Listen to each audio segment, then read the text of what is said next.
जय श्री महाकाल। काफ़ी लोग बहुत सारी साधनाएं कर रहे हैं। कोई यक्षिणी साधना कर रहा है, कोई जिन साधना कर रहा है, कोई परी साधना कर रहा है, कोई अप्सरा साधना कर रहा है, कोई भैरव साधना कर रहा है, कोई उच्च कोटि की साधनाएं कर रहा है।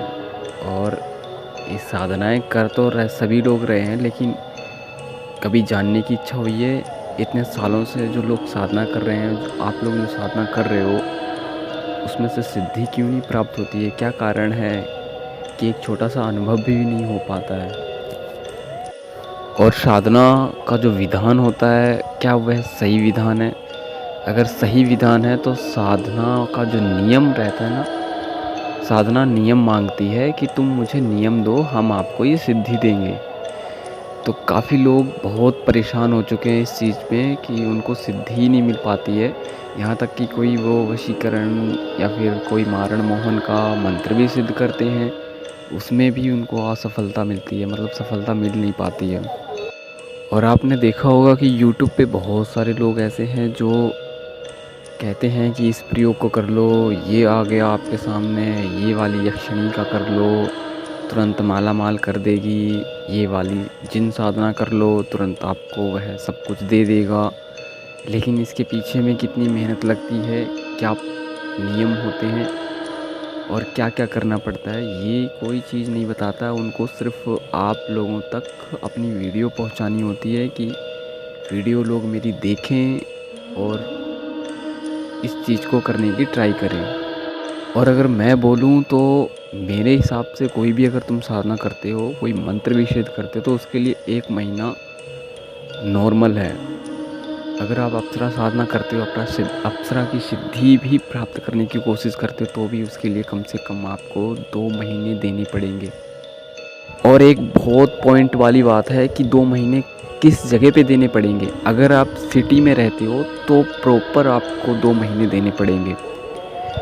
सिटी शहर में रहते हो तो आपको 2 महीने लगने ही लगने हैं, या इससे भी ज़्यादा लग सकते हैं। अगर आप गांव देहात में रहते हो या एकांत जगह में रहते हो, जहाँ पर आपका घर जो है वह एकांत है, खुद का अलग है, आसपास में कोई घर नहीं है, देहात एरिया है पूरी तरह से, तो मुश्किल से मुश्किल 10-15 दिन, 21 दिन या 1 महीने के अंदर ही अंदर वो सिद्धि, वो शक्ति आपकी तरफ अट्रैक्ट होने लग जाती है, आपकी तरफ खींचने लग जाती है।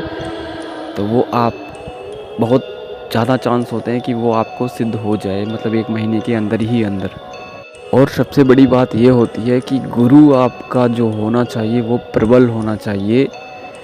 कोई ऐरा गैरा ऐसे वैसे कोई भी गुरु ना हो, और गुरु वही होना चाहिए जो उस शक्ति को, उस सिद्धि को उसने खुद स्वयं अनुभव किया हो, या उसके बारे में बहुत ज़्यादा जानकारी रखता हो, या उसके पास स्वयं खुद की वो सिद्धि उसके पास में हो जो आपको वो करवा रहा है। क्योंकि मैंने देखा है, बहुत लोगों को देखा है ऐसे भटकते हुए इधर से उधर, कभी इसके पास जाते हैं, कभी उसके पास जाते हैं। वो यही कहते हैं कि मुझे उनके पास गया, मुझे सिद्धि नहीं प्राप्त हुई, इतनी कोशिश कर डाली, लेकिन जब आपके गुरु ने वो चीज़ की ही नहीं है तो आपको कहाँ से प्राप्त हो पाएगी ये चीज़। एक पॉइंट वाली बात बताता हूँ आपको, अगर आप भगवान को प्राप्त करने की कोशिश करोगे ना, तो भगवान आपको प्राप्त नहीं होंगे। वो गुरु के रूप में आपको आएंगे, खुद चलकर रूप बदल कर आपके गुरु के रूप में आएंगे और आपको मार्गदर्शन दिखाएंगे कि ऐसे ऐसे करो, तब आपको भगवान की प्राप्ति हो पाएगी। तो खुद स्वयं भगवान ही गुरु बनकर आपका मार्गदर्शन करते हैं, क्योंकि गुरु बहुत महत्वपूर्ण होता है। अगर आप डायरेक्ट भगवान की प्राप्ति करने की कोशिश सोच रहे हो कि मैं भगवान की प्राप्ति कर लेता हूँ डायरेक्ट, बगैर गुरु के तुम, तो भगवान भी यही सोचते होंगे कि देखो इसके पास ना तो कोई गुरु है, मैं ऐसे कैसे इसके पास चला जाऊं।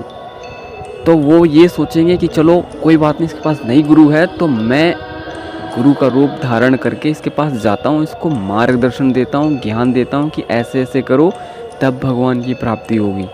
तो ये बहुत ही पॉइंटेड वाली बात है। अगर तुम कोई भी साधना करते हो, कोई भी सिद्धि करते हो, यहाँ तक कि मेरे खुद के जीवन का एक्सपीरियंस है, जो कि 16-17 साल मैंने इस चीज़ में दिए हैं। तो मैं इस चीज़ पे कह रहा हूँ कि गुरु बहुत ही महत्वपूर्ण है। गुरु के बगैर तो तुम कोई भी साधना संपन्न कर ही नहीं सकते, कोई एक मंत्र भी नहीं तुम सिद्ध कर सकते हो। और जो भी तुम सिद्धियों के पीछे भाग रहे हो, गंधर्व, अप्सरा, यक्षिणी, जिन जिन्नात, ये मैंने खुद के स्वयं में सिद्ध करके छोड़ रखी हैं।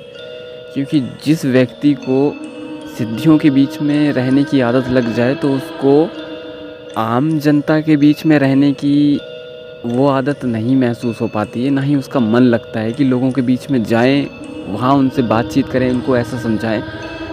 वो मेरी आदत अब छूट चुकी है। आपने देखा होगा कि मेरी बहुत कम वीडियो आती है। मुझे पसंद नहीं होता है कि मैं लोगों के बीच में जाऊं, और क्योंकि बहुत सारे लोग ऐसे हैं जो गलत फहमी पाल के रखते हैं, गलत फहमियाँ रखते हैं अपने अंदर में। यूट्यूब पे इतने सारे लोग वीडियो बनाते हैं, तो इतने बड़े झूठ के आगे एक छोटा सा सच हमेशा दब जाता है, वो सच ख़त्म हो जाता है।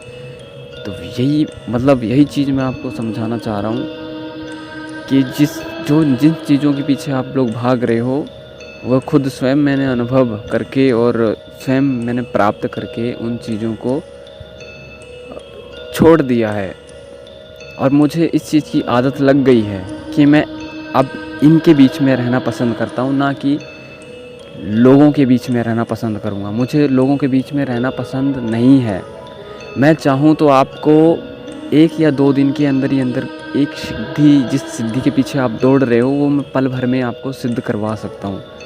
लेकिन अब मेरा मन नहीं करता है, क्योंकि यहाँ पे इतना झूठ फरेब और बहुत कुछ फैल गया है, जिसके कारण मैं इसके आगे दब जाता हूँ पूरी तरह से।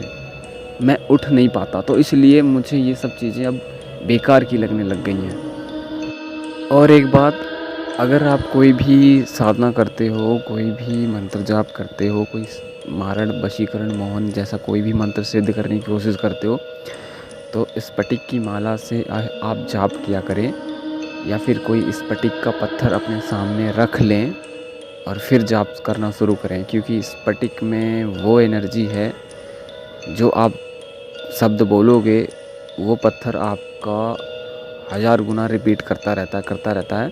तो जिससे कि आप एक बार मंत्र का उच्चारण करोगे और वो ध्वनि आपके मुंह से जो निकली है मंत्र की, वो स्फटिक में टकराती है, तो वो वाइब्रेट होता है, और वो वाइब्रेट पूरे ब्रह्मांड में फैला देता है।